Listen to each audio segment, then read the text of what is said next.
जय हिंद दोस्तों। आज की इस वीडियो में हम class 12 biology UP board exam 2026 में महत्वपूर्ण अंतर को देखने वाले हैं, जो कि बोर्ड एग्जाम में ना दोस्तों हर साल आता है। ठीक है, तो जो भी हम महत्वपूर्ण अंतर बताएंगे उसमें से एक या दो अंतर आपके बोर्ड एग्जाम 2026 में देखने को मिलेंगे। इसलिए ये वीडियो बहुत ज़्यादा इंपॉर्टेंट है, इसलिए इसको लास्ट तक ज़रूर देखिएगा। बहुत मेहनत लगता है दोस्तों वीडियो बनाने में, और आप लोग बीच में ही छोड़ के चले जाते हो।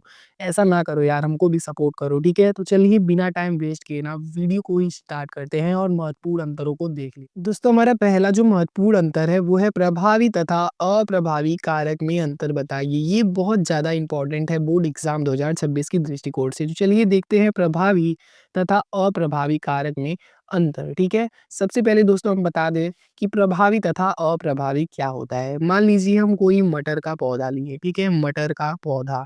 ध्यान से देखिए दोस्तों, एकदम सरल भाषा में बताएंगे ना, आपको याद हो जाएगा। ध्यान से बस देखते रहिए। हम मटर का पौधा लेते हैं, एक लंबा पौधा लेते हैं और एक बौना पौधा लेते हैं। ठीक है, इन दोनों का जब संकरण कराया जाएगा तो सभी पौधे कैसे आएंगे? सभी पौधे लंबे आएंगे। ठीक है, तो ये जो लंबे पौधे हैं ना, ये हो गए हैं प्रभावी। ठीक है, और वहीं पे ये जो बौना पौधा है ये हो गया है अप्रभावी। अप्रभावी, ठीक है? तो यही होता है प्रभावी तथा अप्रभावी, ठीक है? अब इन्हीं के बीच हमको अंतर बताना है, तो आइए बता देते हैं एकदम सरल भाषा में। यह किसी भी स्थिति में अपना लक्षण प्रकट करता है, ठीक है? यह किसी भी स्थिति में अपना लक्षण प्रकट करता है जो प्रभावी होता है, ठीक है? अप्रभावी क्या है? यह प्रभावी कारक की उपस्थिति में स्वयं को प्रकट नहीं कर पाता है, ठीक है? दूसरा जो अंतर है वो है ये सभी पीढ़ियों में प्रकट होता है। जो प्रभावी कारक होता है ना दोस्तों, ये सभी पीढ़ियों में प्रकट होता है। वहीं पे अप्रभावी कारक की बात करें तो ये सभी पीढ़ियों में प्रकट नहीं होते हैं। जो तीसरा अंतर है प्रभावी तथा अप्रभावी कारक के बीच, वो है कि ये एक पूर्ण एंजाइम के लिए कोडित होते हैं, और अप्रभावी कारक जो है ये एक अपूर्ण एंजाइम के लिए कोडित होते हैं। ठीक है, तो ये था प्रभावी तथा अप्रभावी कारक में महत्वपूर्ण अंतर। ठीक है, चलिए नेक्स्ट अंतर देखते हैं। नेक्स्ट अंतर है भ्रूणकोश तथा भ्रूणपोष में अंतर लिखिए। ठीक है, तो भ्रूणकोश और भ्रूणपोष में हम देखते हैं, ये भी दोस्तों बहुत ज्यादा इंपॉर्टेंट है। ठीक है, एक भी क्वेश्चन आप लोग मिस मत कीजिएगा, क्योंकि गिने-चुने क्वेश्चंस को लेके आए हैं जो बोर्ड एग्जाम 2026 के दृष्टिकोण से बहुत ज़्यादा इम्पोर्टेंट हो सकते हैं। ठीक है, तो चलिए भ्रूणकोश तथा भ्रूणपोष में अंतर देख लेते हैं। सबसे पहला अंतर जो है वो है यह अगुणित होता है। भ्रूणकोश जो होता है ना दोस्तों, ये अगुणित होता है। वहीं पे भ्रूणपोष की बात करें, ठीक है, भ्रूणपोष की बात करें ना, तो ये त्रिगुणित होता है। भ्रूणकोश जो है यह मादा युग्मक को आश्रय देता है।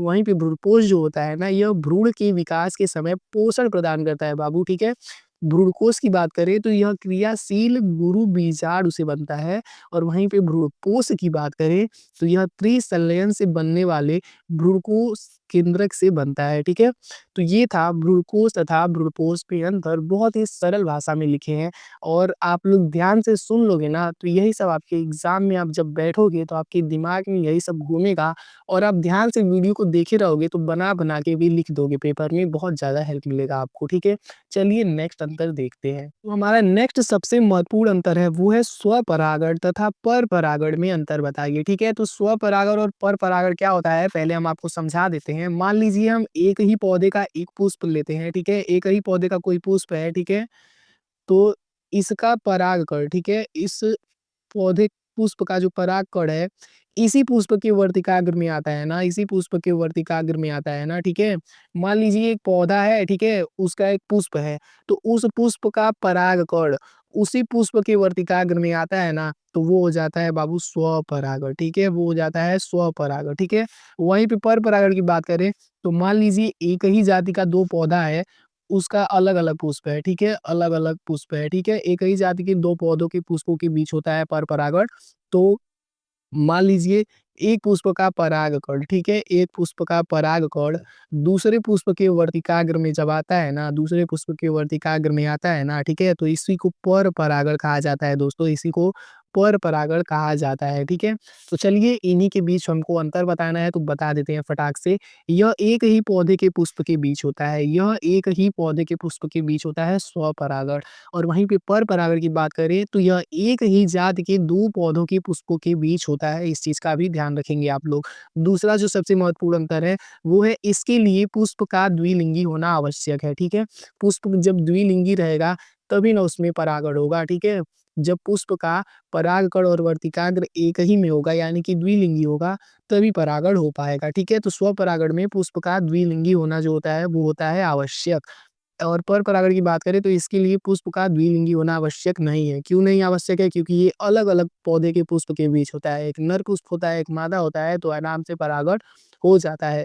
तीसरा जो अंतर है, इसके लिए माध्यम की आवश्यकता नहीं होती है, इसके लिए माध्यम की आवश्यकता नहीं होती है और पर परागण के लिए ना माध्यम की आवश्यकता होती है। कैसे होती है? ध्यान से देख लो। मान लीजिए जो स्वपरागण होता है वो कैसे होता है कि एक ही पौधे का कोई एक पुष्प है, ठीक? ठीक, एक ही पौधे का कोई एक पुष्प है, ध्यान से समझिए। एक ही पौधे का कोई एक पुष्प है और इसी पुष्प का परागकण, ठीक? इसी पुष्प का परागकण इसी पुष्प के वर्तिकाग्र में आ जाता है, ठीक है? इसी पुष्प के वर्तिकाग्र में आ जाता है यहीं से, ठीक है? तो इसके लिए किसी भी माध्यम की आवश्यकता नहीं पड़ती है। वहीं पे पर परागण की बात करें, तो इसमें भैया एक ही जाति के ना 2 अलग-अलग पौधों के पुष्पों के बीच परागण होता है, यानी कि ये दोनों अलग-अलग रहते हैं, ठीक है? तो इस पुष्प का परागकण इस पुष्प के वर्तिकाग्र में आएगा, ठीक है? इस पुष्प के वर्तिकाग्र में आएगा, तभी ना परागण होगा। तो ये मान लीजिए एक पुष्प यहाँ है अलग पौधे का, ये अलग पौधा है, तो भैया इसका परागकण जब इसके वर्तिकाग्र में आएगा तब परागण होगा। तो भैया यहाँ से यहाँ तक आने के लिए एक माध्यम की आवश्यकता पड़ती है। वो माध्यम क्या हो सकता है? हवा हो सकता है, पानी हो सकता है, कोई पंछी हो सकता है, ठीक है? ताकि इसका परागकण इस पुष्प के वर्तिकाग्र में पहुँचे अलग-अलग पौधे में, ठीक है? तो ये पर परागण है। इसके लिए माध्यम की आवश्यकता होती है। चलिए नेक्स्ट हमारा जो सबसे महत्वपूर्ण अंतर है वो है डीएनए तथा आरएनए में अंतर। डीएनए और आरएनए बहुत ज़्यादा इम्पोर्टेंट है और हर साल पूछता है किसी न किसी सेट में, ठीक है? तो इसको मिस मत कीजिएगा। यह एक प्रमुख आनुवांशिक पदार्थ है। डीएनए जो है ये प्रमुख आनुवांशिक पदार्थ है। वहीं पे आरएनए की बात करें तो यह कुछ विषाणुओं का आनुवांशिक पदार्थ है, ठीक है? इसमें डीऑक्सीराइबोज शर्करा पाई जाती है और आरएनए में राइबोज शर्करा पाई जाती है। डीएनए केंद्रक में पाया जाता है और आरएनए कोशिका द्रव्य में पाया जाता है, ठीक है? नेक्स्ट है सहज प्रतिरक्षा तथा उपार्जित प्रतिरक्षा में अंतर बताइए, ठीक है? सहज प्रतिरक्षा और उपार्जित प्रतिरक्षा। सहज प्रतिरक्षा जो होता है ना, ये जन्म से ही हमारे शरीर में मौजूद होता है, मतलब ये जन्म से ही होता है, ठीक है? वहीं पे उपार्जित प्रतिरक्षा की बात करें, तो यह जन्म के बाद मौजूद होती है, ठीक है? सहज प्रतिरक्षा यह शरीर की सामान्य प्रतिरक्षा है। सहज प्रतिरक्षा जो होती है, ये शरीर की ना सामान्य प्रतिरक्षा होती है और वहीं पे उपार्जित प्रतिरक्षा की बात करें तो यह शरीर की विशिष्ट प्रतिरक्षा है, ठीक है? तीसरा जो अंतर है वो है सहज प्रतिरक्षा का, किसी एंटीजन के शरीर में प्रवेश करते ही उसे नष्ट कर देती है। जो सहज प्रतिरक्षा होती है ना, कोई भी एंटीजन शरीर के अंदर प्रवेश करता है ना, तो उसको नष्ट कर देती है। वहीं पे उपार्जित प्रतिरक्षा क्या करता है, किसी एंटीजन के शरीर में प्रवेश करने के बाद पहचान करके उन्हें नष्ट करती है, ठीक है? उन्हें पहचान करके नष्ट करती है। सहज प्रतिरक्षा दोस्तों जो हमारे जन्म से ही हमारे शरीर में मौजूद होता है, वो सहज प्रतिरक्षा होता है और उपार्जित प्रतिरक्षा जैसे टीका-उका लगता है ना, वही चीज़ होता है उपार्जित प्रतिरक्षा, ठीक है? तो हमने कुछ महत्वपूर्ण अंतरों को कवर किया है जिसमें से 1 या 2 आपके पेपर में ज़रूर आ जाएगा। तो होप करता हूँ वीडियो आपको अच्छा लगा होगा। तो मिलते हैं नेक्स्ट वीडियो में। जय हिंद, वंदे मातरम।